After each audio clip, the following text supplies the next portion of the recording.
We're going to start out our next session today, considering advancing your program and yourself within your own institution. We have an absolutely star-studded lineup for this session, and I'm going to turn it over to Curdy now to introduce our first speaker of the session.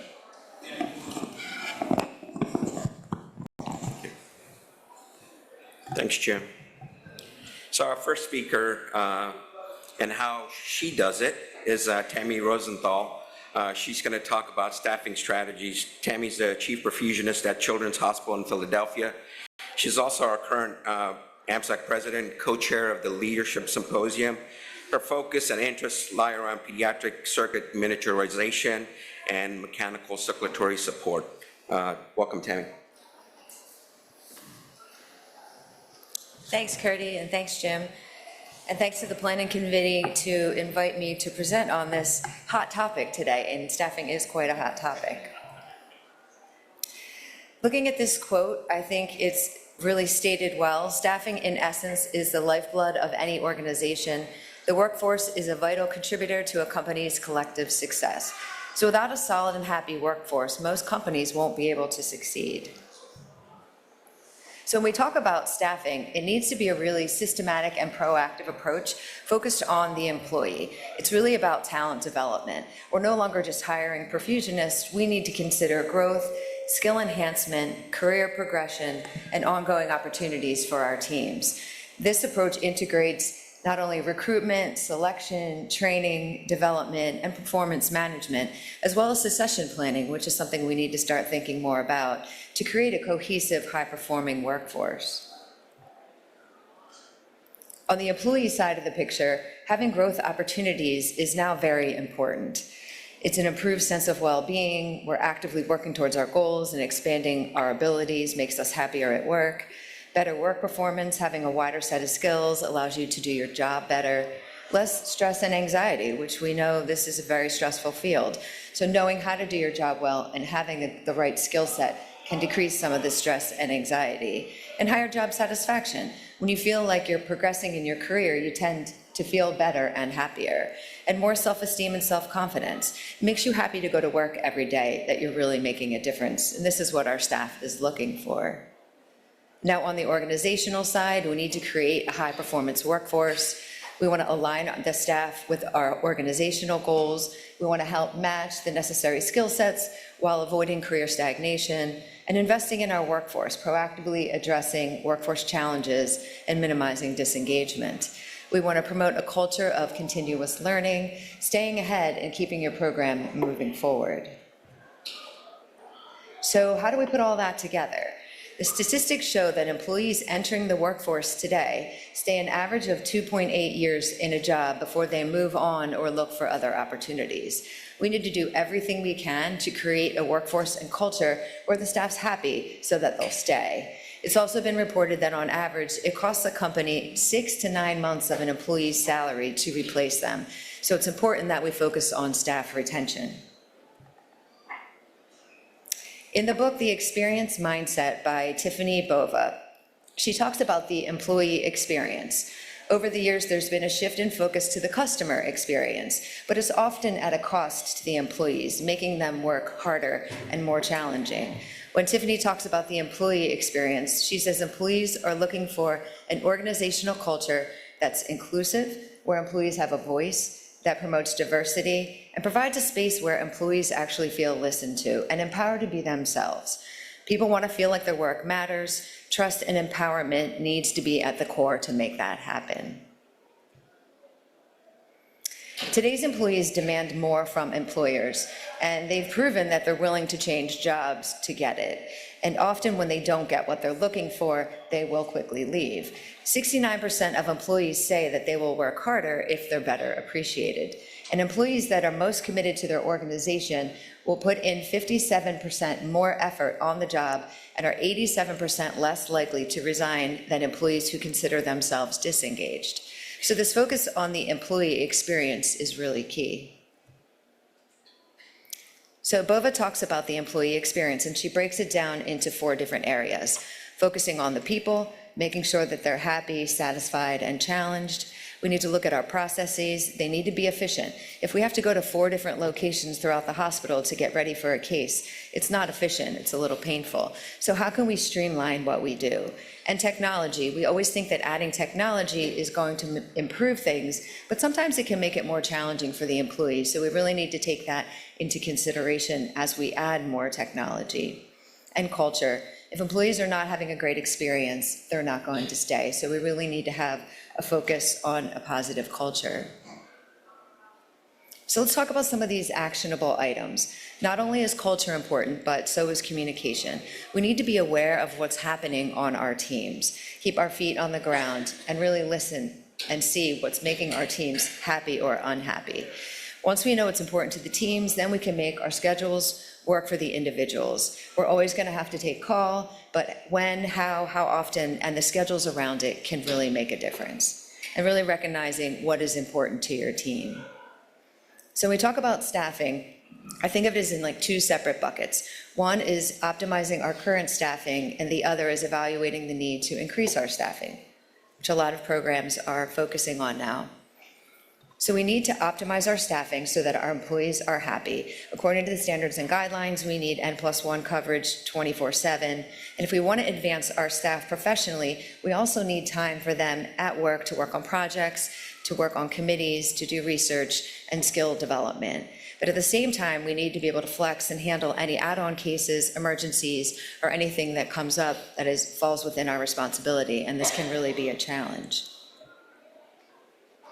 In the other bucket, when we talk about increasing our staffing or our FTEs, we need to use the data. So if it's not already being collected or documented, we need to figure out the best way to track it.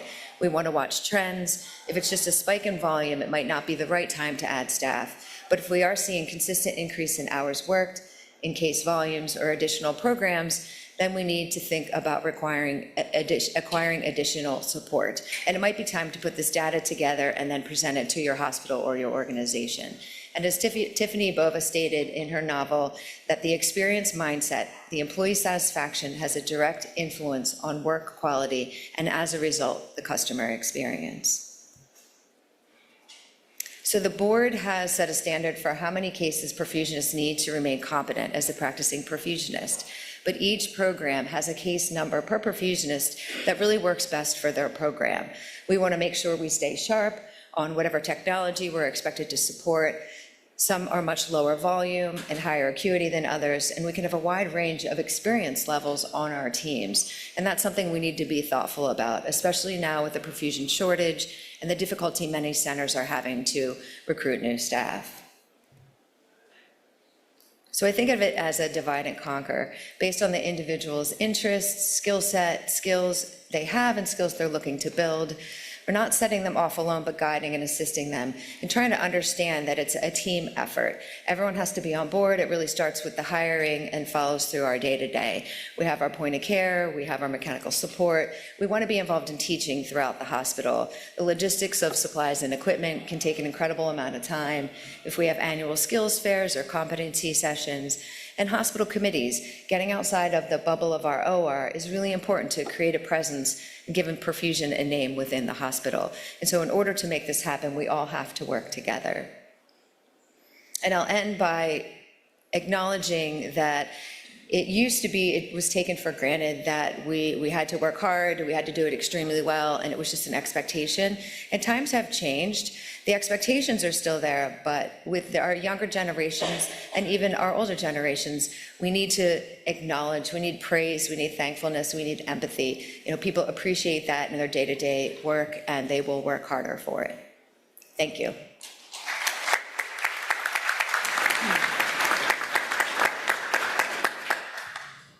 So we'll take questions from the audience.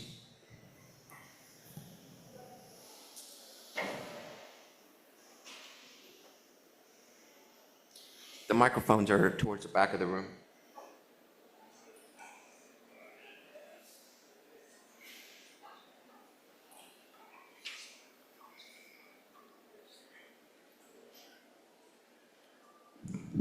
Thank you, Tami. Very nice presentation. I think you hit the nail on the head that staffing is very important for us in our programs. I'm wondering if you use any measurement tools for quality and satisfaction. Many years ago, the Agencies for Healthcare Research and Quality designed a satisfaction survey that could be administered so you could find out about where your employees were in terms of engagement. Do you use something like that, or is there something you could recommend? We do, actually, hospital-wide. We have an employee engagement survey, but we are able to carve out just the perfusion team. And so we have gotten a lot of information, whether people how they feel about their salary, how they feel about their boss, how they feel about their scheduling and things like that. So that's been really helpful. And I do think a lot of hospitals do have those types of surveys. Sometimes if your team is really small, you can't get all of the data, but I think, raising that flag within your institution, if they're already doing one of those surveys, would be super helpful. One thing I learned from those surveys at my center, when I thought I was praising people enough, year after year, I would get these results back and was really surprised. So just making sure that that's done is so important to recognize people. Thank you. Thanks, Bob. Yeah, I agree. And I think we don't always get it from our physician counterparts. And so, it really falls a little bit more to the perfusion leadership, and also maybe setting the example for our physician counterparts that, not only should they be doing it for us, but for their own teams as well. Thanks, Bob. I took an Uber over here last night, and the driver stopped and picked me up, and I said, "Oh, why did you pick me up? How long are you working?" He says, "Well, I was going to quit working at 9, but your name came up, and you have a 4.85 rating, so I came to get you." So I thought, wow, this stuff is valuable for Uber, and it's really valuable for us in our work. That's great. Thanks for sharing. I have a question for Tami back here. Hi, Melissa Sindelar from Children's of Alabama. I'm sorry I stepped in partway through your talk, but I'm curious of your thoughts on a part-time perfusionist. We're really at a point in our center where we would love to have an extra person so we can take vacation, which we get vacation time, but we have hard time taking that. And our surgeons are concerned about we don't have just enough cases to support another person, even though we probably each could get 40 cases. They don't feel comfortable, as we're a pediatric center, having each of our perfusionists being spread thinner than we are on cases. But what are your thoughts on having a part-time perfusionist? Because that's really what we could use, and how to give the surgeon confidence that that person would be competent enough. Yeah, I agree. I think that's really helpful for a team, and I think it's also helpful for some people in where they are in their life, that they may want to work part-time and not give up perfusion.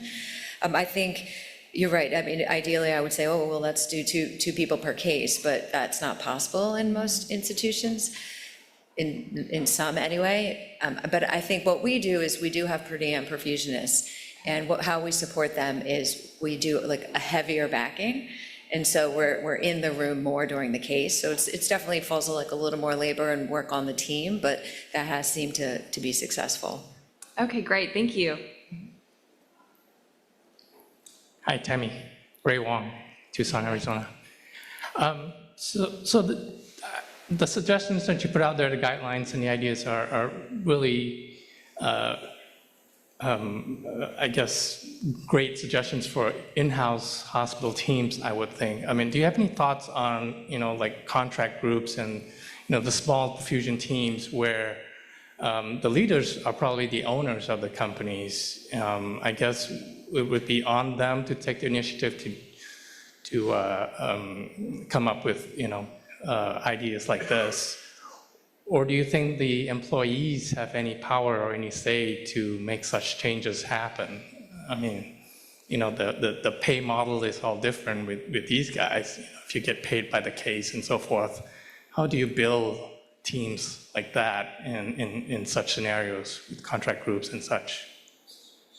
Yeah, that's a tough question. I think that some of that would have to come from leadership within those contract companies. But if perfusionists speak up and, they're showing their interest in these other areas, and then it can be recognized that I would think for a contract company that it would establish a great relationship for them within the institution that they're contracted to if they did get more involved and, worked on different areas. So maybe it can be a combination of the team, speaking up and voicing those interests and wanting that growth potential, taking it to their leadership, and then also recognizing that it would be good for the hospital as well.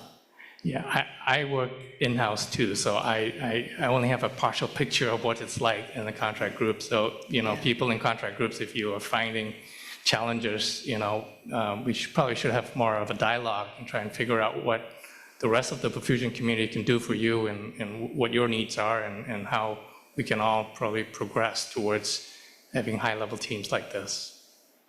Yeah, great suggestion. Yeah, go ahead. So I'll comment on that on the contract side, being with specialty care and in a leadership position. This is something that we've really changed and looked at when we have conversations with the C-suite level, right? We're making hospitals recognize what the teams need to look like, right? So we've added a lot of different things to our reviews with clients and hospitals, what makes up a team, right? In the past, the hospitals always thought that they can have half a person, right? And we all know there's no half a person. So we've really looked at many different buckets, right? We look at concurrency, we look at call, we look at case volume, all those things. One of the things is educating these C-suite individuals, whether it's CFO, OR directors, is that it's not just you doing 60 cases a year and you only need one person. It's like, but do you have 2 ORs? Can you do 2 rooms at any given point? That's what's important, right? Because if you can run 2 rooms, then you really need more than 2 people. It's really 3 people, because you always have to have somebody for backup. So this is the kind of model we've really taken on to make sure that we look at this, try to make call life where it's 33%, 50%, most of our perfusionists are around 50% call in different markets, but we do have teams that are 33%. So our goal as a company is trying to go towards that work-life balance. And work-life balance is another thing that we've really added to our conversation piece, because we do have a large part of new generations that are out there that, that's very, very important. So trying to make them understand the call life, the concurrency, the volumes, the points of coverage in a hospital, that becomes extremely important. And we're doing our part in that to make sure that the teams that we have in each of these markets is adequate. Thanks, Greg. Can I ask a question? Tami, very nice presentation. Thank you. This is a question for you and anyone else in the audience, just to ask, where are we at in the staffing shortage in our community in March of 2024?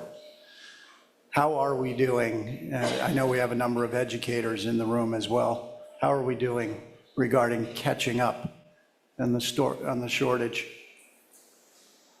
I'll leave that open. Anyone want to weigh in? Come on, all someone. right.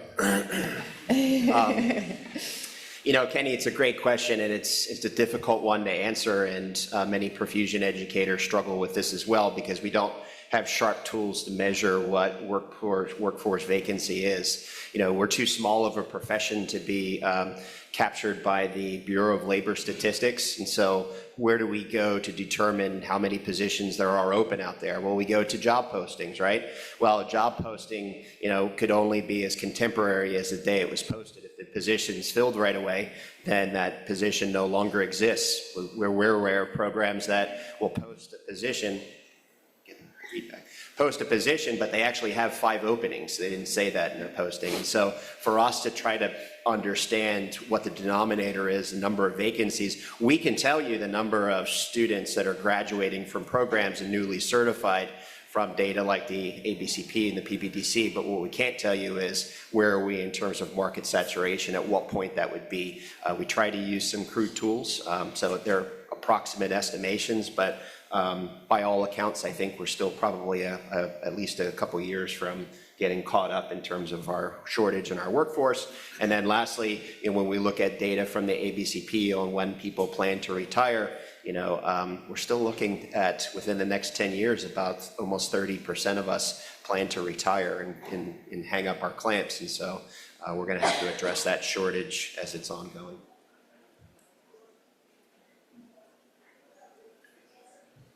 Thanks, David. Thank you, Tammy. So Tammy, I have a question for you, and just like Kenny did, anybody else out there that might have a good answer? You know, I struggle with trying to help my team maintain the ability to cover the clinical stuff and understanding all those pieces, yet still being happy human beings outside and have lives outside of the hospital.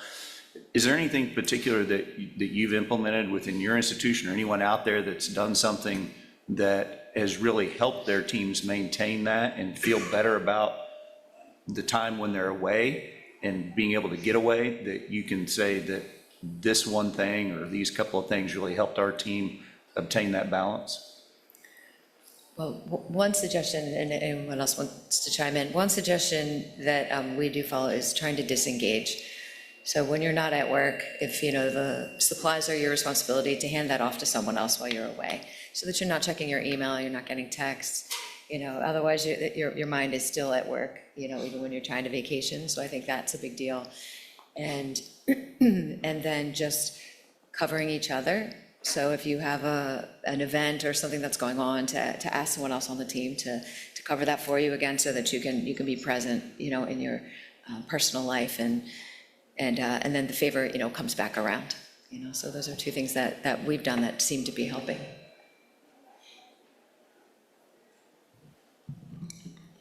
So we have a question from online. Tammy, you mentioned a temporary increase in volume might not be a good time to hire. What tools do you use to determine an appropriate time to hire and not wait too long to where current employees leave due to burnout, then you're down even more staff? Yes, absolutely. That's a great question statement. We look at annual volumes in our hospital, programmatic growth, so we're involved in those discussions. And I think that's important, that we're not just in our own little silo, that we are with it, whether it's your cardiac center, your surgery program, wherever it is, that the hospital's looking and making these projections, and so that you're in the know with what the hospital's planning, and then you can also plan, the same, to be ready, so you're not behind the 8 ball. And then there was a question about programs that utilize perfusion assistant. Maybe show of hands in the audience, how many programs have perfusion assistants? It looked like about 30%. Any other questions from the audience? Okay, we have one more question here. How do you change surgeon attitudes? They're setting tone for everything. I found working on the West Coast to be more enjoyable than the East Coast. Wow, I definitely don't have the crystal ball on that one, but I think building relationships and, trying to connect, when the better we know, it's the same as with our team, the better we know our team, the more comfortable we are, the more we can have a real conversation, and it's not just a drive-by or, just a hit or miss. So I think that building relationships with the physicians that we work with goes a long way.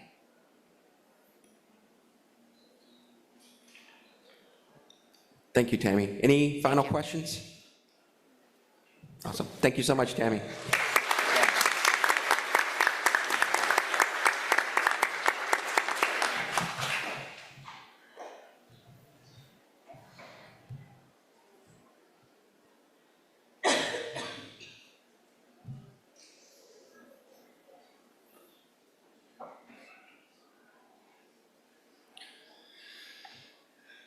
I now have the pleasure and honor of introducing my friend and outstanding human being, the legendary Kenny Shann. Kenny's been AMSEC president. He has served on the ICBP since its inception and been a part of all the outstanding work that's come out of that committee, as well as serving within our profession in countless other ways. Kenny and I graduated from perfusion school just a couple of years away from each other, but I will tell you, he is light years ahead of me in any leadership and interpersonal skills. So I look forward to hearing more from him and learning better about how to network within the community from him today. So welcome, Kenny.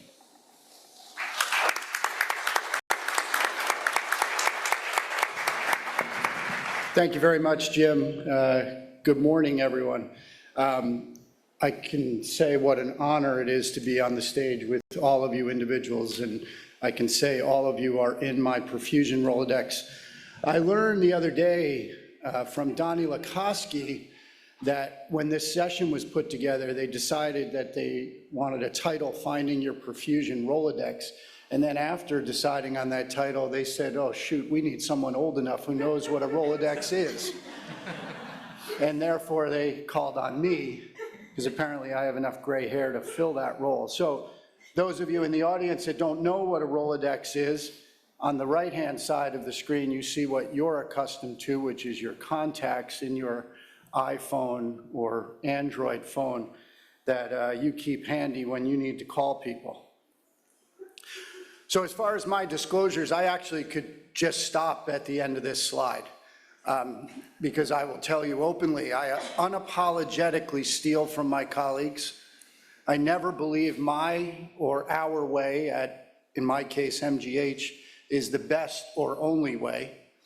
I have zero anxiety calling people I respect to ask for their help.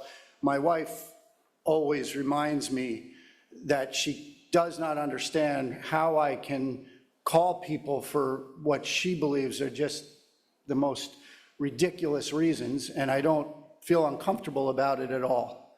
I will share openly and transparently my center's work. I'm happy to share with you what we do, but I never assume that what we do is the absolute best way. I said to David, you know, when he said, what are you going to talk about? I said, you know, I'm just going to talk about all of you, all the people that I've worked with in my career and have contributed to my development. And I'm going to talk about, like I said, how I steal from people. And he said, well, steal shamelessly, share seamlessly, right? And I said, who said that? And he said, I'm not sure. Well, I went and looked it up, and it's actually one of our moderators' colleagues, Jeffrey Anderson, and he was being interviewed about the development of the National Pediatric Cardiology Quality Improvement Collaborative, which was organized to focus on hypoplastic left heart syndrome, because there's no center that does thousands of hypoplasts. So 60 centers came together back in 2017 or so to share and network with one another in an effort to improve outcomes for patients with hypoplastic left heart syndrome. So what are the principles of networking? Or this might be the slide that I would hope you take away as far as how do I build my perfusion Rolodex. So number one, I would say you have to dedicate time specifically for networking. On the right-hand side of the slide here, you see the 4 quadrants of how you might spend your time according to Stephen Covey's 7 Habits of Successful People. As perfusionists, we tend to spend an awful lot of time in that upper left quadrant, right, where things are important, really urgent in the operating room. I know we talk a lot in the leadership symposium about the focusing more of our attention in that upper right-hand quadrant, which is things that are really important but not urgent. I would say networking fits perfectly in that upper right quadrant, where it's typically not urgent that you're calling someone, although it could be a specific technical piece of advice you're looking for. But the true networking and relationship development is not urgent, but really, really important. Prepare to give more than you receive. No one's going to appreciate networking with you if you don't give them anything back, right? If you're going to go talk to, Rob Baker or Bob Groom about data and you want to ask them questions, I would prepare for that conversation, right? Show them that you've educated yourself a bit on the topic that you're asking some questions about. Don't focus on only the leaders. There's many, many people in this room that maybe rarely, if ever, get on this podium that have a tremendous amount of experience and intelligence to share. So don't only go to the people that you see up on these podiums all the time. Be genuine and truly listen, meaning Don't sit there thinking about the next thing you want to say. Be engaged with what they're saying and listen to themselves, to them. And lastly, push yourself out of your comfort zone.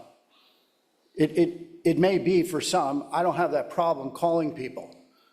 Some people may find that very challenging.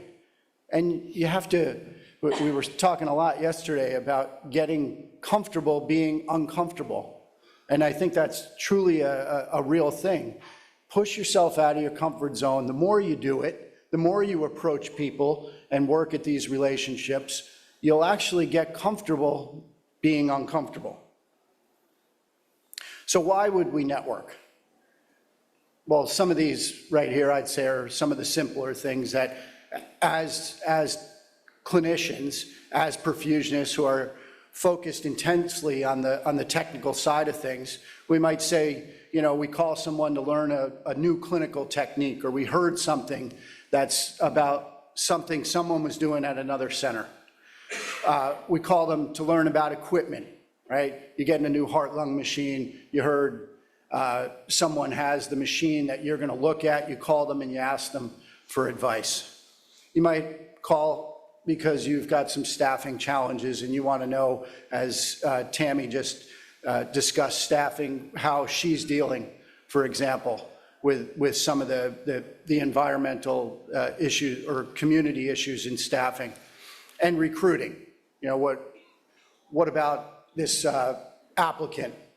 I might call Jim and say, hey, I see that you had a student that applied to our institution and I wanted to see what your thoughts were, how did they fit in with the team and all of that. What I would suggest to you is there's a whole slew of other reasons why you also wanna network, right? Quality and research. We spend a lot of time at these conferences talking about that, but may not be what the majority of our community focuses on, right? Publishing. How do I publish an article? There's a tremendous amount of resources in our community that are certain are willing to help you with that. Dealing with challenging team members or surgeons. That was a perfect segue at the last question for Tami. How do I deal with difficult surgeons? Well, that's a great opportunity for networking with folks that do have a lot of experience doing that. How do I integrate my life and work, right? Curdy just mentioned that before. I've gotten away from that work-life balance. Someone has taught us that you can't think of it as walking on a tightrope. You just have to integrate the two, not ever try to balance it. Strategy, right? Right now we have an issue of organ procurement, right? What are other centers? Katie Gray sent an email to a number of us a week ago or so asking, how are you dealing with organ procurement? I would challenge this group as a network. We have to figure out what our role is gonna be in organ procurement. And if we don't figure it out soon, we're gonna be left behind and it's gonna continue to evolve.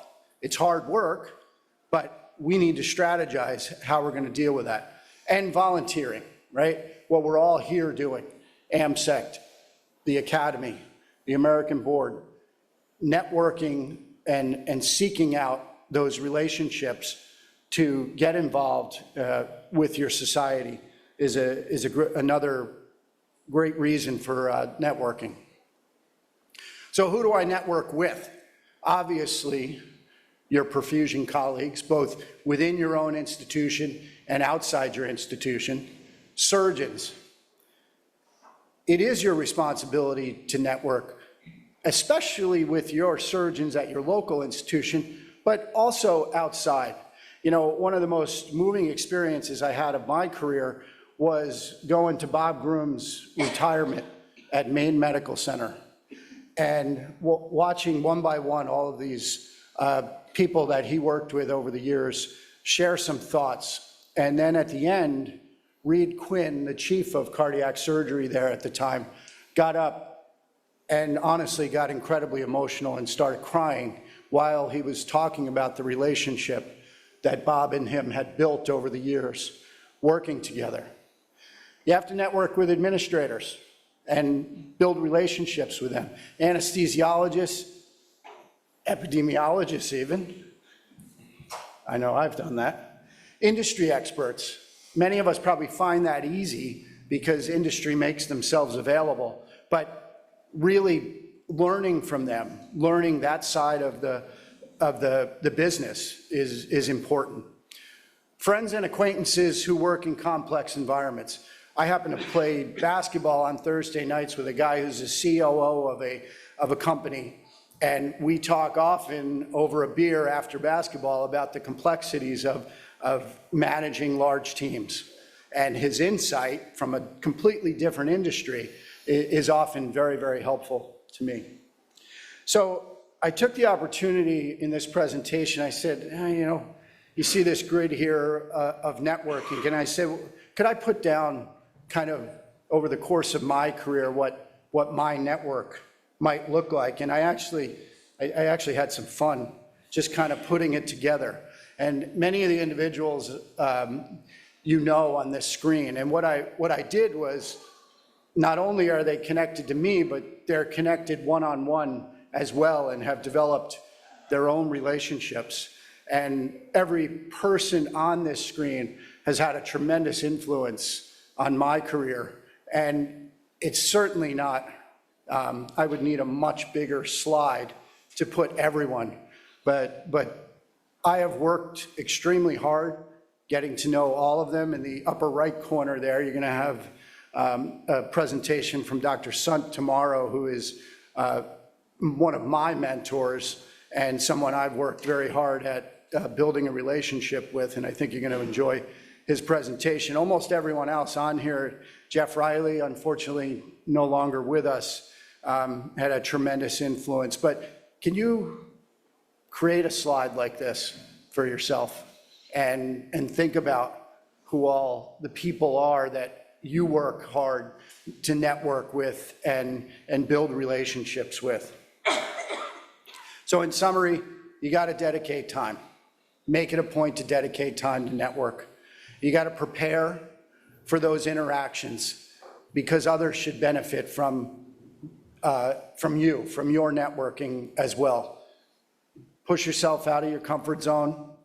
Learn to be comfortable being uncomfortable. And then the benefits of networking can extend far beyond the technical perfusion issues, as I said in my previous slide. Thank you very much.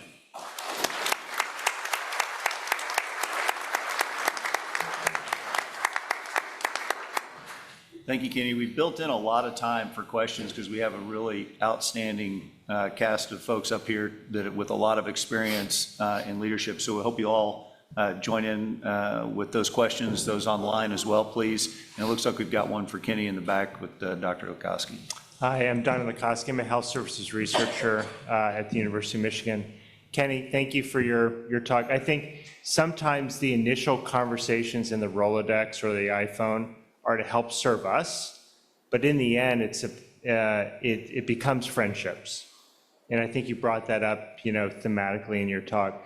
The only other thing I guess I would bring up is a Rolodex of those who we can sponsor, right? So how do we elevate purposefully those who are going to take our place and make this society and the world a better place? So I wonder if you wouldn't mind also just talking about your approach to sponsorship and advocating for others who may not actually be purposely in the room, but you take a point to say, have you given that opportunity to someone else? And let me advocate for them because, for many of us, and I can tell you, I've been very privileged in my life, but by having others sponsor me, whether or not it's Bob Groom, I told him just before this session that he was the first person who ever told me about perfusion. And, I appreciate him sponsoring me and advocating on my behalf. So I wonder what your approach has been in your career about sponsoring others, because you've done a remarkably good job at that. Donnie, thank you for the comments and especially the question. I think it's a really important one. And Donnie always points out what you had missing in your presentation. So, yesterday in the leadership, Dave DeWint from Medtronic he shared his leadership journey, and he separated it into thirds, the early portion, the mid portion, and now what he considers himself to be in the final portion of his journey. And he talked about how he now is focused on leading from behind and supporting others in their development. I would echo Dave's thoughts and say that's where I'm at in my career. And I am looking to support, in particular, the folks that work with me every day. I see Allie in the audience, and I see her as a future leader, and helping them develop. Also here at our meetings, but also in our committee work, and quite frankly, getting out of the way and supporting the younger folks that it's time to step up. We've done a lot of the work to this point, but we're ready to get out of the way and let others step in. And it's our responsibility to support them in their development. And I've been taught by many of you to do that. I mean, I have images from years ago of Bob talking to students, talking to younger perfusionists. One of them was me, and providing guidance and advice, and you could see how engaged he was in helping them. And then you would talk to those people afterward and hear, how valuable those conversations were, how important they were for their development. And I now feel that responsibility to be one of those people that, and I think, I know Jim does, I know David does, I know Tami does, and many of you sitting here. So seek us out, and, we would love to be supportive and sponsor those in their development. Hi, sorry. Hi, Kenny. It's always a pleasure getting to hear you talk. So my question is from the other end of the spectrum. For those of us who are very early in our careers and are trying to, and we feel like we don't have a lot to offer in those kinds of relationships, how do we go about starting to, talk to people that we find could potentially sponsor us or carry us along as we're going through our careers and progressing towards becoming full-time professionals? Sure. Hi, Adami. How are you? Great. Excellent question. I think I alluded to it earlier, but when you approach these conversations, the more you prepare for them. So, if you want to approach Rob Baker, say, maybe you learn a little bit about the work that Rob Baker has done. And then when you approach him, you're able to articulate some of the interests that he has, that you would expect it to be a question that's related something to Rob. Like if you want to know about how you are a sheep farmer, he's not going to know anything about that. But if you want to know about, I'm being facetious. Those of you should know his sheep pictures. So I think preparing for those conversations so that, there's a receptive audience who sees that you're engaged and you're asking a thoughtful question. And that's how it organically develops. And, I think that's probably the best advice. Don't assume that you're not, going to be appreciated, that you're not someone that's recognized in the field. I couldn't encourage you more to, overcome that feeling, because it's just not the case. I mean, timing is everything, right? You got to find the time that's appropriate. And I thought Roger talking about the red light, green light, yellow light, about when to talk to somebody, right? If they're surrounded by 5 people and you're going to walk up and interrupt the conversation, that might not be the best time. But that's I think my best advice is to prepare. Thank you. You're welcome. Anything on that? Hi, Kenny. My name's Anna Cromer. I am a first-year perfusion student at UNMC. I was just curious if you had any suggestions on how you would build your network from scratch as a student, especially I go to Nebraska for school, but I'm from Michigan, and during my rotations, I won't have opportunities to make connections in the state that I want to live in. So. Yeah. I think first is probably deciding what it is that you like doing. You know, what are you really interested in? And then from there, you can pick individuals that, like I just said to Adami, you prepare for those conversations. And, you know, whether it's starting with an email or you know, perhaps walking up to them here, if it's someone that you know is recognized, and asking them some planned, thoughtful, kind of researched questions to start that dialogue with them. And if you express that interest and you're engaged, I'd be shocked if you don't have a receptive audience to that. But I do think you first have to decide what it is you're really excited about, right? If it's congenital heart surgery and perfusion, I'm probably not the best person to come to, but coming to Tami or Jim would absolutely be the right people. But it's just an example. But it depends, I think, on where your interests are to begin with. Okay, thank you. Welcome. I'll just make a quick comment to add to what Kenny said on that. You know, I was actually having a conversation yesterday evening at dinner with someone, and they were indicating that, you know, during the conferences and times when people who are well-known get up to speak and talk about things, even in an open forum, it's intimidating for others to speak up. And I will guarantee you that is never our intention, to intimidate anybody. And just like it says here, you know, we have to come out of our comfort zone to increase our network, and so do other folks. You have to be willing to be uncomfortable a little bit initially, and then you're gonna find out real quick that all of us just wanna help. And from there, it'll snowball for you. And I would say that I'm sure Jim would agree, we have all been there. And just coming up here today, I still get uncomfortable. I may try to make it look like I'm not, but I am. And every presentation I've ever given, anytime I've ever been at a microphone, even getting up to ask a question, if I had a heart rate monitor, like if Roger was there, gosh, the analysis he could do on me would be tremendous.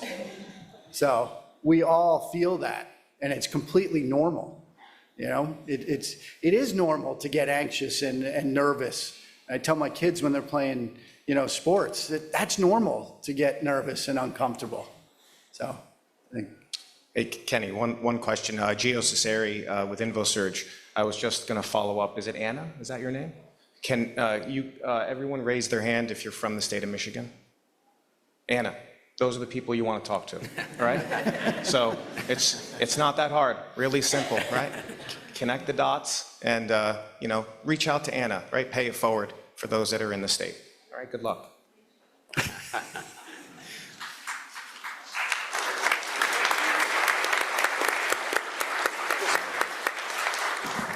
No, just to follow up, Don Nieder from the Quality Collaborative. Donnie Likoski is my close colleague. I was chairperson of the AMSAC Quality Committee for a number of years, and now I work with sites all over the country and am involved with the Michigan Perfusion Society and the Perform Registry, all these collaboratives. If you haven't picked up, what we're telling you is we're all getting old and we want you to take over. Tami Atwood, who's now the president of now the chairperson of the Quality Committee, how much time do we spend? How do we engage young people? How do we engage? If you go to our generation, we want nothing more than to pass this off to you. Now, that said, if you come to us and say, well, it's important to, you know, the whole work-life balance thing, so we don't want to, you know, I want this to be between the hours of 7 and 5, 3 days a week, and blah, blah, blah, I have Pilates, that's going to be different because we put in more time to that. But trust me, our generation wants, Tami, how much time do we spend figuring out how can we engage younger people effectively? So if you, and I'm intimately involved in this stuff in Michigan, if you come to me and say, Don, I'd like to get involved in quality improvement or blah, blah, blah, blah, you know, the Michigan Perfusion Society, whatever, when you come back, you're going to have people, the fact that you're showing interest, you're going to have people, there's no reason to be intimidated. We're going to be happy beyond words to engage you. Thanks, Don. Very appropriate comments. I think, also, we have I'm going to give a little plug here, if that's all right, for the leadership program, because I personally believe everything ultimately comes back to leadership. And even if you don't have a title, you can practice leadership behaviors, every day, both professionally and personally.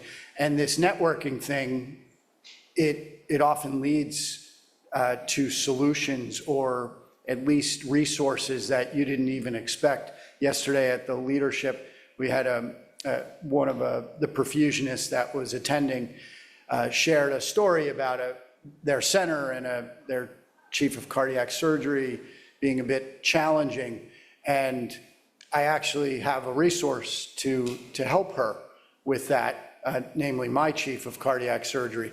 So we're talking about how, we can be helpful in that realm of, improving teamwork and communication at their center. And that was completely unexpected, unanticipated, just happened organically. So, if you're making the efforts to network, and maybe that's applying for and attending the leadership symposium, you'll have resources that you didn't expect. Hey, Brian White from Emory University School of Perfusion. So we're a new program, obviously very new, and I've involved myself as much as I possibly can. Have not met Tami in person, but I did start last fall as a member of the MSEC Quality Committee as well, and I apologize for my lack of direct involvement. It's been a lot just getting a perfusion education program off the ground and going. We're about to have students start clinical rotations this summer. We're extremely excited. We have started a program with the cardiac surgeons as a mentorship program, and we're incredibly gracious, fortunate for these surgeons to be involved to the point that they want to do this. So the surgeons of Emory Healthcare want to have at least monthly meetings, if not Zoom meetings or in person, with our perfusion students to guide them.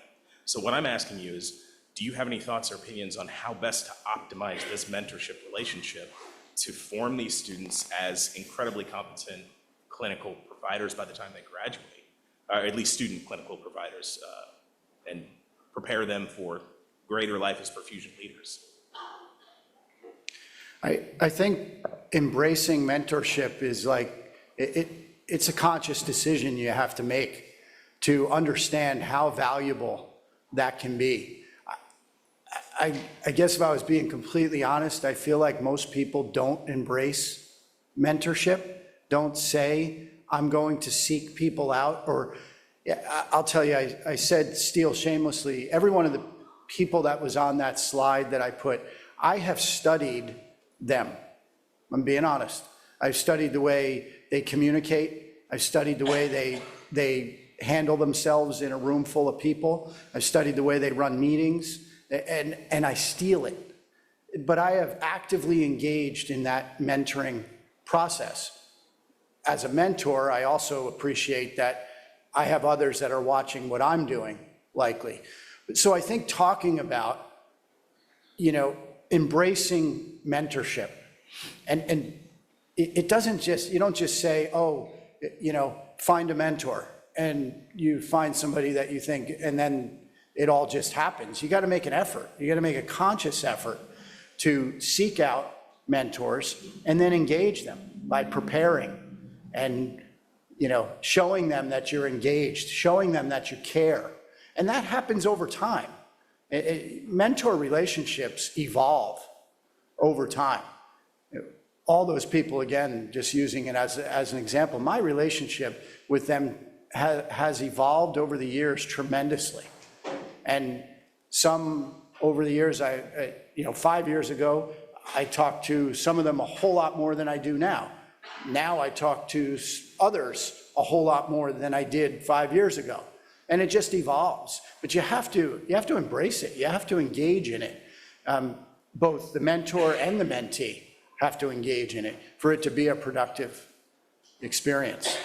Absolutely. Thank you. So Kenny, there's a comment from a new grad perfusionist here. His comment is, the best way I started my network as a student was during my rotation. I worked hard, took all the learning opportunities I could, pumped on the second case, and now I have multiple prior preceptors that I'm able to lean on and talk to. It's been a very helpful experience as a new perfusionist. So that's just, I think, really good feedback there for students out there in the audience. There is a question here about, do you have any tools or books you could share for those who are considering getting into leadership roles? Yes. I'd start with the Leadership Symposium, though. We read a number of books in there, like Crucial Conversations, like Dave Subb's Emotional Intelligence. Who's the author of Emotional Intelligence? I don't remember. I'm on the spot. I'm forgetting. I've forgotten, right? Can't remember names anymore either. But I think those are just a couple, but I would seek the leadership. And thank you to that person who shared that. You know, as you're saying that, I'm thinking of Susanna, who moderated the last session. She's not even a year out of school and just embracing, and you can just see that she is a future leader in our community. I don't know where Susanna is, but I've been just, there she is. I met her yesterday, and I'm already just so impressed with the way you carry yourself and the engagement. And I'm sure you've been uncomfortable with some of it, but you're overcoming that. So it reminded me when you were reading that.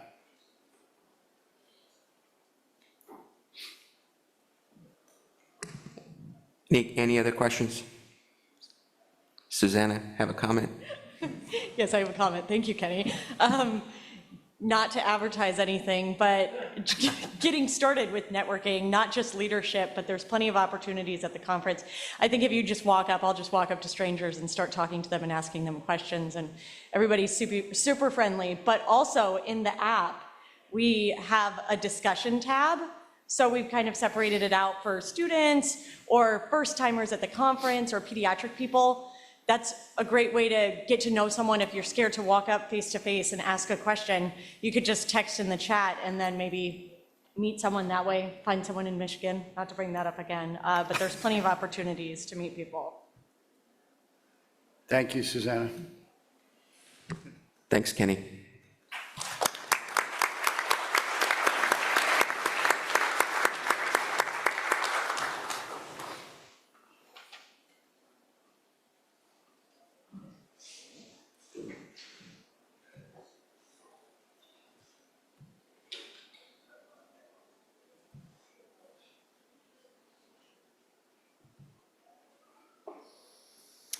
All right, our last speaker of the day, again, a really outstanding panel here this morning. It's kind of intimidating.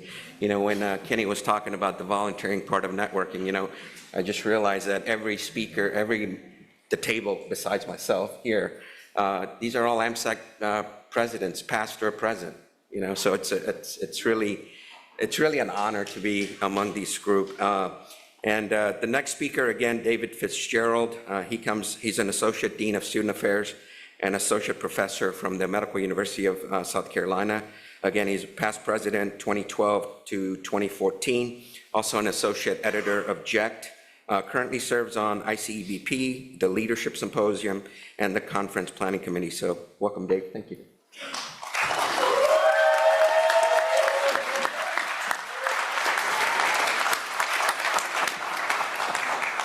The lights are bright here, but now I can hear where the MUSC students are sitting. Thank you. Good morning, everyone. And, you know, I think this discussion, I think this session is so valuable because, you know, it's not a real strong clinical focus, but these are the contemporary things that we should be having discussions about as a community that's as small as ours. Plenty of opportunities here to be able to network, not just in here in the auditorium, but networking and relationships can be made in the hallways, right? And before and after sessions and exhibit halls. You know, if you were to take the picture that Kenny had with lines and all of you in the audience, I bet if we were so inclined, that we can draw lines that interconnect maybe most of you, that there is no 6 degrees of Kevin Bacon in perfusion. There's 1 degree. If I don't know who you are, somebody that I know does. And so we are so inextricably linked, and it's so important for us as a small community to be able to leverage our experiences, our lived experiences with one another to make sure that we all succeed. You know, in Charleston, the saying is, a rising tide raises all ships. There's no reason why in conversations like this we can't all win. So thank you so much again for the opportunity to present to you. And I think Tami and Kenny did a really nice job teeing this up for me. I was tasked with talking about questions that I'm afraid to ask. And I don't really know what those questions are, but I know if I were to describe some of those questions, I bet these would be some of the questions that maybe we're too afraid to ask because they're sensitive. Or perhaps it's like touching the third rail. Or if we know if we ask these questions, then we're going to get into a crucial conversation. So how can we best prepare ourselves to engage in that conversation, whether or not it's your colleague, your supervisor, your surgeon, you know, even in your personal lives. So without knowing exactly what those questions are, and I look forward to the discussion after I'm done about how we can help address some of those questions that, you know, you're scared to ask. You know, there's plenty of opportunities in healthcare. You know, we know about labor shortages. We're aware of the presence of burnout. About 50% of healthcare workers, as an estimate, you know, feel like they're overworked or stressed or burned out. And all of these things are currently ongoing, and we're not even quite halfway through this decade, but by 2030, our healthcare community is going to grow by another 13%. So you can see, you know, some of the bottlenecks and challenge points that we have in, you know, protecting ourselves and making sure that, you know, we're supported and our patients are supported. But, you know, we're going to continue to this in a growing environment. And, you know, these are just some of the many examples of areas where, you know, we find that there might be significant touch points. So what are some of those things? So I tried to think about maybe some of those things that, you know, our colleagues might be, you know, uncomfortable asking, you know, but they're important questions to ask nonetheless. Things like, you know, where are you in terms of your compensation and asking for a raise? You feel like in your department you've gone above and beyond the call of duty, you know, should that be recognized by a raise? So are you going to your supervisor? Are you going to HR? How do you, you know, ask that question in a way that you believe is going to get you the answer that you want? Maybe it's scheduling time off, PTO, sick time. You know, you want to raise a family. You want to make sure that there's good work-life balance in order to do that. But you feel, you know, a little uncomfortable having that conversation because maybe that's not quite the type of workplace culture that you think would foster that, right? And so, you know, how do you ask the question respectfully and get the answer that you want? Maybe it's more clinically work-related. Maybe it's about safety issues. You know, how comfortable do I feel calling out one of my colleagues if I see him or her practicing something that I don't believe is very safe? You know, so you have to have good psychological safety within your team to be able to ask some of those crucial questions. What if it's about process issues? You know, if I'm here at the conference and I learn about the newest iteration of standards and guidelines, how do I go back to my supervisor? How do I go back to, you know, my chief of cardiac surgery and start asking questions about, you know, why are we doing it this way? Perhaps there's another way for us to consider. We have more evidence to the contrary. You know, can we have a discussion about this? So these are, you know, maybe some of the bullet points that may carry us into the discussion section shortly. If we think about the psychology of why we're hesitant to ask questions, this comes from Wade Baker. He's a sociologist that works at University of Michigan's School of Business. And what he believes is that oftentimes we're scared to answer or ask these questions because, you know, maybe people that are competent don't ask questions, right? You should just know the answers to these things. And that's, that's entirely untrue. The lack of psychological safety, I fear that if I ask this question, it's going to be held against me, or, people are going to look at me or think of me differently because I'm asking this question. Maybe, in some case, you don't want to ask the question because you're really underestimating somebody's ability to help. If you're asking a question in a way in which you're hoping that you get more support, more help, more assistance, if you're undervaluing that individual or that team's ability to help you, then you're not going to be inclined to ask it.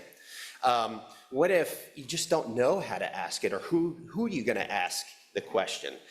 What's the right audience? What's the right individual and the right matter? I think Kenny's point, and Roger touched on it with the yellow, green, and red. There are opportunities to have some of these discussions, and there are also opportunities that you may want to wait or bypass. And then, if you're asking for something to be done for you or to you, that people might look at that as being selfish. And that's, again, that can't be more untrue, that we ask these questions because it's really important to us. And, that might be sensitive to others, but for us, it's really important to cover. So, again, I'm not going to be telling you here that I'm an expert in this by any stretch of the imagination. In fact, the ways that I've learned over the course of my career to do this is through, number one, trial and error. So I've screwed these questions up probably just as equally as I've been able to positively ask them. I've learned from my Perfusion Rolodex. Kenny and I share a number of those people that have mentored us along the way, and I have my list of people, my list of contacts that I don't take a split second to think about if I need to reach out to somebody and ask them. And then I've also learned, of course, from trying to educate myself and reading books. And sometimes you don't feel like you're very comfortable in doing it, but the more that you study it, the more you realize it is pretty important. So who's the best person to ask, and what's the best way to engage them? So if I'm going to ask a question of my chief of cardiac surgery, maybe going up to the scrub sink before a really difficult case is not the right environment to do that. Maybe I would just say, hey, Dr. So-and-so, maybe if you have time today, I'd love to swing by your office, or maybe when this case is done, I have just a couple questions to ask you. And then that way, it gets the appointment at least on his or her calendar, and then I also have the opportunity to prepare. I want to research the topic, as Kenny alluded to, make sure that when I'm asking the question, I'm asking it in the right way. And I also want to rehearse. I never go into these conversations anymore without at least rehearsing it in my mind to see what are the possible outcomes that I see here. There's some things that are going to work for me, others that don't. I always make a point now to any conversation that I'm involved in that I believe might be a sensitive nature. I want to make sure I rehearse and practice.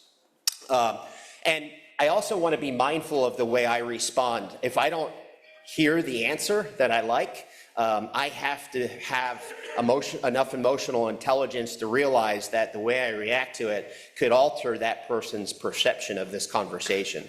So if I start folding my arms, if my eyebrow raises, if I start becoming a little bit more combative in terms of my follow-up questions, then it's possible that they may become more defensive, and now I'm starting to lose the engagement of the conversation. And I need to know my triggers as well. If there are things that really irk and peeve me, and I hear it or I see it, I need to be managing my own emotions, to make sure that the person that I'm asking this question to certainly isn't going to start to become leaning towards the negative. So Kenny mentioned this book, Crucial Conversations. Great book. It's been out a long time, Stephen Covey. I highly recommend it if you haven't yet read it, because in Crucial Conversations are really discussions that occur between two or more people, and it usually is when emotions run high, stakes run high. And so if you're going to be asking some of these questions, I'm willing to bet that if you're concerned about asking, then there's a chance that this can become a crucial conversation. So again, this really comes to preparation. Luck favors the prepared. So things like, trying to be mindful of your nonverbal cues, of the other individual's nonverbal cues. Make sure you're trying to maintain mutual purpose and mutual support. Make sure you stay in dialogue, that, the answers don't start to take you off into a different topic or a different road. You're going to start airing some other grievances because you're starting to get upset. So there is a process for this by which you could use to make sure that you're getting your points across, you're asking your questions, and setting up that other individual to provide the answers that you need. So in summary, I apologize. In summary, I know it's easy to say, don't be nervous, but if it's important to you, you have to be willing to get out of your comfort zone and engage with it, and be curious. The questions that you're asking might not only be helpful for you, but they'll also be helpful for your colleagues or your teammates. If people like you will be in that situation, some of your teammates may benefit from it. And teach yourself to feel safe. Everyone in this room here has worked incredibly hard to become a perfusionist, and then to become a safe, competent, practicing, compassionate perfusionist post-graduation. So you earn the right to ask some of these questions, and you earn definitely the right to get an appropriate answer. And in some cases, it's going to help you in terms of you promoting your professional growth. And you'll find that the more you prepare for this, there is an association between preparation and getting the positive outcomes that you need. So thank you so much again, and look forward to the discussion.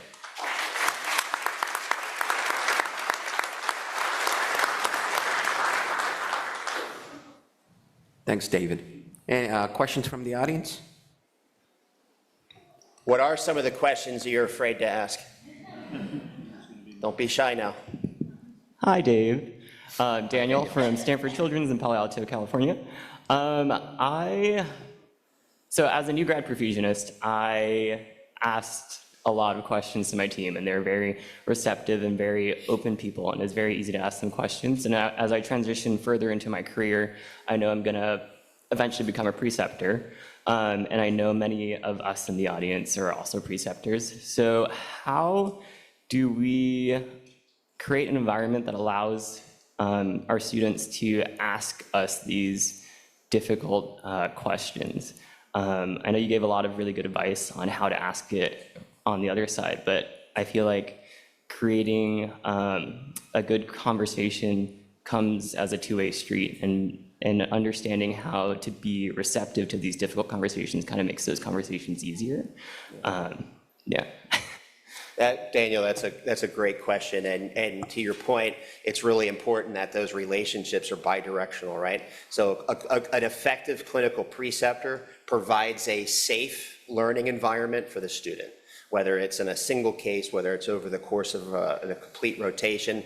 That excellent clinical preceptors provide that psychological safety for students to ask questions, and then that they're not going to be made to feel like, that they're adult, they're a dummy if they don't know the answer to it. Believe me, and I think most of us in the audience would probably agree, I would rather have you ask the question to me than feel scared to ask it, and then, go ahead and do something that, might be an error. There's an opportunity for us to have that conversation. And my responsibility as a clinical preceptor is to ensure that not only, I might not know the answer to your question. We don't know everything. And so my responsibility would be to, receive that question. And if I can't answer it directly, I'm going to share with you the resource that we can find that answer. Maybe we look at that answer and find it together. In terms of students, I think being open to, constructive criticism is important. Not everyone likes to be told or judged that they're doing something wrong, or perhaps, should look at doing something differently. I think as students, and we've all been through this process, that, we have to be willing to accept constructive criticism and then use that in order to, continuously improve our skill sets. But that relationship, that culture, I think is really important, not just for perfusion education, but in your programs as you're bringing on, new faculty, new perfusionists, your new hires. Don't make them feel like they can't ask questions, because it's only gonna turn out to be a negative outcome, should we allow that culture to fester. Thank you. Thank you. Hi, Alex Robertson from Great Ormond Street in London. Good to see you. Just a couple of comments really, neither of which are entirely serious. But I find that the best time to approach a surgeon is when they're at the scrub area, because you've got them for 2-3 minutes and they can't walk away from you. Yeah. So, but I wouldn't recommend it as a new grad, perhaps. And the other one is when you're looking particularly for what could be a challenging conversation in terms of introducing and changing practice, is play dumb. And you find the best evidence that you can approach one of the senior practitioners and say, I've been reading this paper, but I'm not sure I understand it fully. Could you help me out with this? And they say, oh yes, of course, let me help you. And they take this, and they explain it to you. And you say, oh, well, that all sounds like a very good idea. Thank you for that support. I'll get to work on how we can work on introducing that into our practice. And then it's their idea. So there are ways and means, but you're absolutely right. The way to approach these conversations is be nice, hear the other side and hear what they have to say. Yeah. But there's also little things you can do. Yeah. Alex, first of all, thanks for being here and for your sage advice. I think it's, the comment that you made, while it's in jest, it's still important, that if there are questions that you need to ask of your surgeon and, you expected it to be a simple conversation, having their captive attention at the scrub sink, you bought, 3 to 5 minutes of their time. And so you leverage those opportunities. Should you think that the question of, as you stated, requires more of a follow-up discussion, then you want to make sure you carve time out for that. There's nothing more, disappointing than, asking the question and there's not enough time to discuss it. And then you don't feel like, your concerns were heard. And you don't know what's going through the mind of the surgeon either. It's if it's a really difficult case upcoming, they can't be, they might be hearing what you're saying, but not actually listening to what you're saying. You have to choose your moments. Maybe not when they're doing CPR and opening a chest. And you're trying to get some gloves on, Can I just ask you about this? Yeah. Thank you. Thank you. Appreciate it. Dave, thanks. Rob Baker, Adelaide, South Australia. The 3 presentations have been great. They've sort of given us a lot of framework. And Dave, you've provided a lot of tools or shared a lot of opportunities of using tools to help us communicate and ask questions. Our first talk of the day talked about the second victim, and it sort of made me sort of think about, all the people in the room, all the people in our profession and sort of society as we sit at the moment. A lot of us would be carrying a fair mental health burden, and that would prevent us from approaching some of these topics in a constructive way.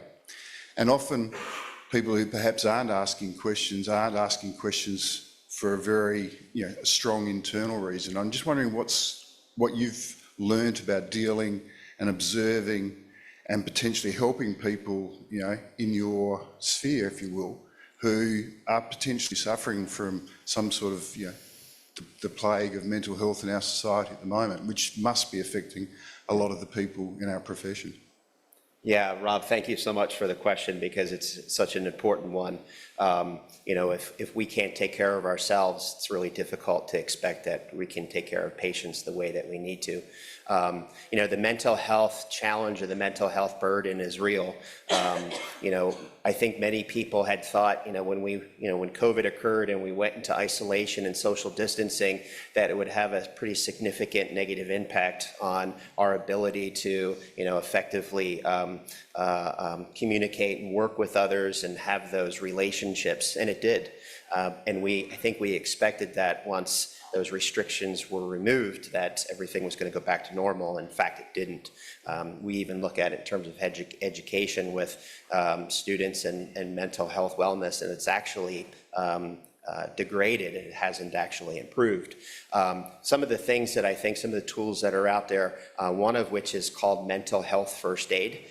So there's a one-day certificate training course, and mental health first aid is, it's like being the first responder to the scene of an accident, that you're not there to diagnose, you're not there to provide therapy, but as an individual, it gives you some of the skills to be able to recognize some of the common symptoms that may occur in people who are having mental health crisis, and to be an active listener and to help share resources that are available for them.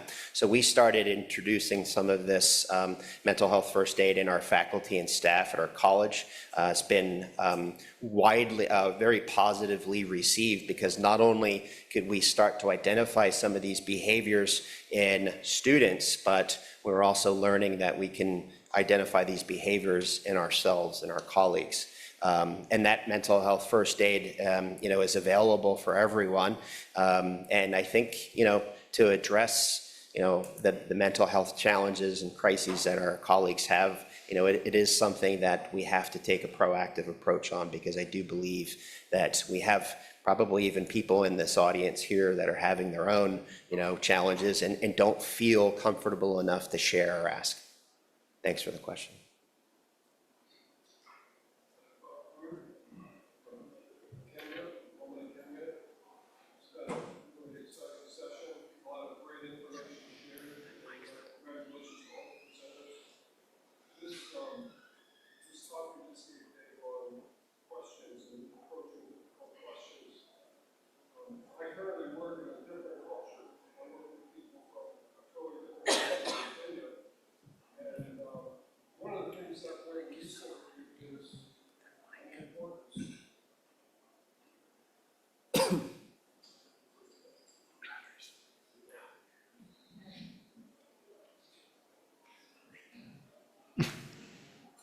Bob, will you be so kind to repeat that so that our online audience can hear you as well?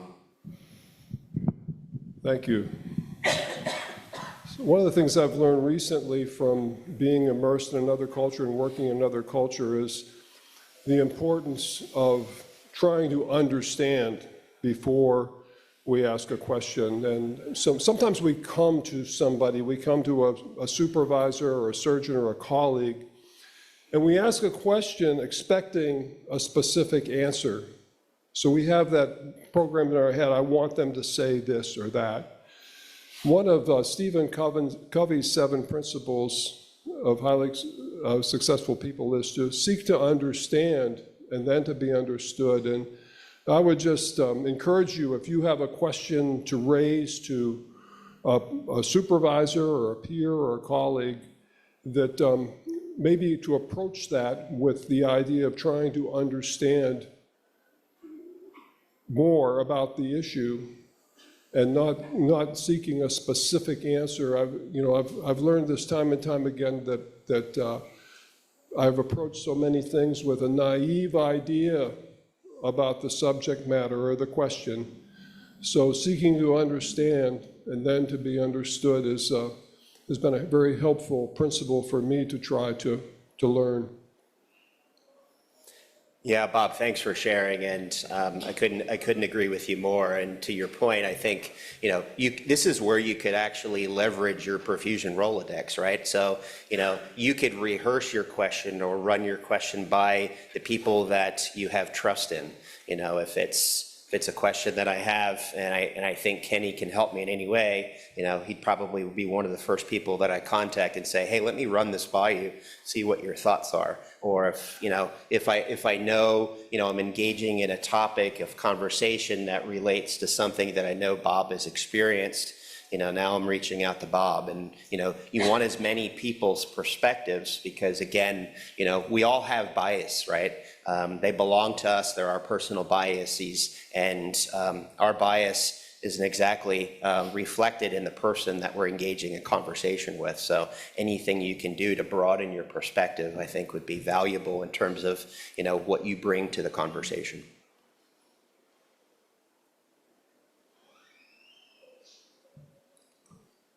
Dave, there's a comment here online. It says learning and not not to be afraid to ask questions is so important. Going back to Tammy's talk, these types of questions need to be asked in the hiring interviews. In my experience, my time in the position is finally approved. We often hire a first qualified warm body without exploring how this person will fit in with the team.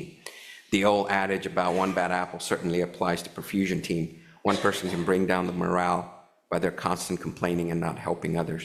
If you could comment on those tough interview questions when you're hiring. Yeah, it's one of the many tools you have to ensure that you're trying to promote the culture that you want in your workplace, right? That, if you can have somebody that comes in and might be highly skilled and competent, but, if they're not going to be a good custodian of what your culture is, and, every department should have, and maybe it's informal and it's not documented or in writing, but what are the cultural norms of your department? What are the expectations of a perfusionist? I'm not talking about standards and guidelines or, how you manage the heart-lung machine, but in order to be, an effective team player and a supportive team player, what are some of those skills that you expect all of your teammates are going to exercise? Showing up for one another, being supportive of one another, resolving conflict in a professional manner. These are the types of instances where you need to ensure that the people that are on your team, all have a shared mental model as to what that looks like, what does success look like as a highly functioning team. The 5 dysfunctions of a team, you have to have that trust as your foundation. If you don't have trust, then you have nothing. But people need to be accountable, they need to be able to communicate, and I wish I had an answer for what are the best interview questions to ask, but your interview should be, not only a review of their clinical skills and experience, but, who are they as individuals? This is more of like a holistic approach. Maybe ask questions that, have a more of a emotional intelligence focus on it. So tell me about a time that you had a conflict with your teammate and, how did you resolve that conflict? Or, if it relates to, the best ways that they find to be able to establish rapport and communication with their colleagues, have them describe it to you. The more that they talk during the interview, the more data points you have to capture to know if this is the right fit for that employee, and then, for the employee, the right fit for that team. Thanks, Dave. One more question here online. How do you convince leaders the value of team building and maintaining a cohesive culture and team building?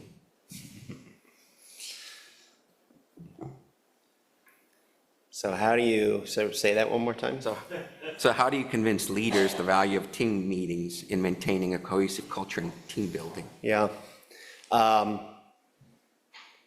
So the presumption here would be that you don't have a leader that engages in that, and that's a challenge, right? That you have somebody that's in a leadership position that doesn't exercise effective leadership.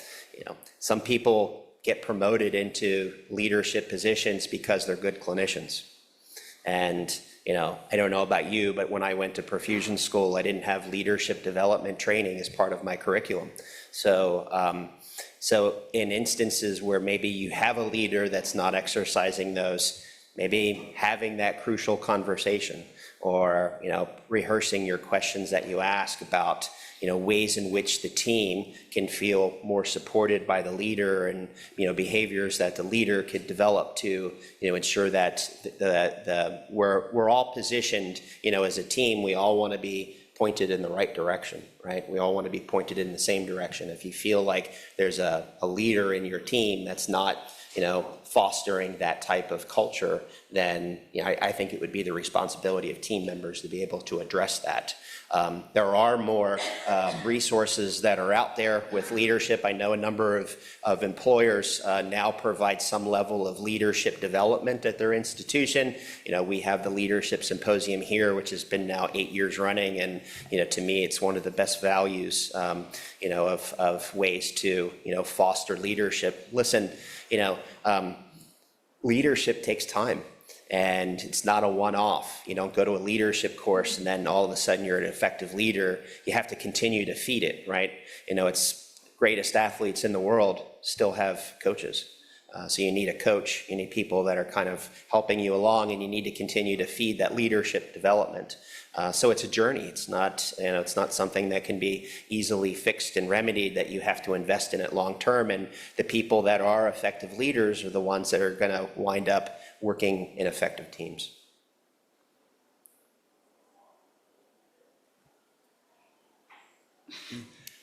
Justin Sleesman, Stanford Children's Hospital. Thank you for this discussion, Dave. Great to see you. I just have a question about, are you using the Crucial Conversations book as far as curriculum in your program now? Is that something that you're engaging the students with to get prepared for clinicals and whatnot? Not Crucial Conversations. Every student that comes through our program gets 2 books. How to Win and Influence People, and a Mindset by Carol Dweck. So every student that comes to our college gets those 2 books. They're gifted from the dean, and just being very thoughtful about getting them, getting touch points early on about developing the right mindset to be successful, not just academically, but professionally and clinically. But no, we haven't used the Crucial Conversations as required text, at least at this moment in our course. I bring it up because I think, having a good team is, you have to maintain that. You have to work on it every day, and it's a very challenging thing to do. Yeah.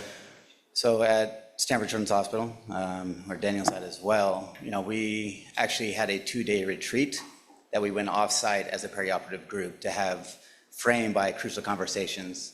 And to Alex's point of when to talk to a surgeon, whether it's before the case or after the case or maybe the next day, when to debrief on that. It was a very neutral place to be off-site, away from the hospital. We're in our normal clothes, having coffee and breakfast. But I think it's really done wonders for our group of kind of working through some of those details, because surgeons, anesthesiologists, why are you changing out during the pump run? What's your staffing model? We got to share that information to them for them to better understand how we function, how we do our work-life balance now, how we're improving our team. And it was a very, very positive discussion. And it was a 2-day kind of forum where we got to listen to the surgeons, they listened to us, and also the hospital administrators. So I highly recommend, if your team is looking for better communication, to take part in that. Yeah. Yeah, thanks for suggesting that. Those strategic retreats, when done well, can be very effective. There's a lot to be gained. And if you look at Press Ganey, any of the engagement surveys, the top reasons why people stay at a place of employment, in the top 3, salary and compensation is one of them, but it's usually not the top one. Did you feel valued and respected by your employer? And then the other one is, is your voice heard, or do you feel like your voice is heard by your supervisor? Those are usually 1 and 2. And so, these are skills that we can acquire and continue to develop and hone, which will hopefully promote not only a happier workplace, but happier patients. Thanks for the plug. Hi, Dave. Zach Gorman, student at the University of Iowa. So, like what you just said, having value in a job, and being heard, all of us in this room obviously support AMSECT and find value in that. But as a new grad, job searching, or maybe as, a new CCP job searching, how would you recommend navigating the water of going into an environment where they don't find value in AMSECT and having those conversations and making that transition into being a part of the team? Yeah, so great question, Zach, and thanks for suggesting it. I would think as a new grad coming out looking for a place of employment, if at least I'm incredibly biased here, of course, but I think some level of professionalism should be a required element of any employee. I was fortunate enough to have some great mentors early in my career. The place that I was first hired, my chief was very supportive. Let me get up to speed. I got my certification, and then 6 months later, he sat me down and said, all right, well, now that you're, pretty established here clinically, what are you going to do to give back? This profession is going to be very good to you and your family over the course of your lifetime. Now you have to consider giving back and making sure that, it's like that expression about, leaving the industry in a better place in which you entered it, and that the name on the front of the jersey is more important than the name in the back. So for all of you that are here today and the people that volunteer their time, whether it's here or any of the other organizations, that should be a commitment, right? That, you know, at an absolute minimum, you should be a member of some organization. It's tough to call yourself a professional if you're not a member of your professional organization.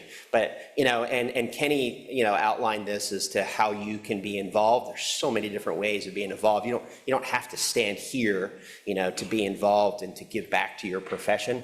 There are so many ways to be engaged within your community, but you want to know what's happening in your community, and really be tough to do that without engagement. So if I'm interviewing at places and they don't, it's perceived to me that they don't foster that type of support, then that might be a sensitive question that I should rehearse and ask.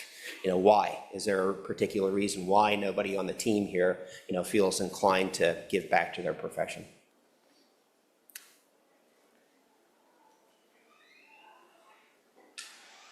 Any other questions? We still have a few minutes, so if you have any questions for any of the speakers from today.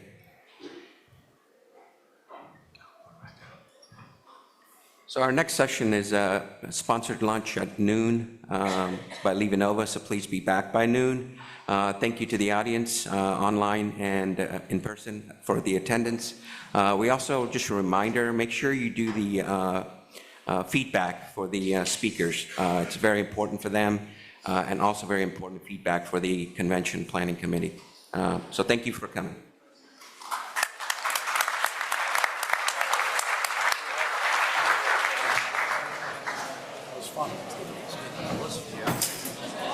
I think it was a nice summary of all of our talks there, too. Happy to see you. How are you? I was like, I know him. Yeah, a little bit. Oh, fine, fine. Have a good day. Saturday.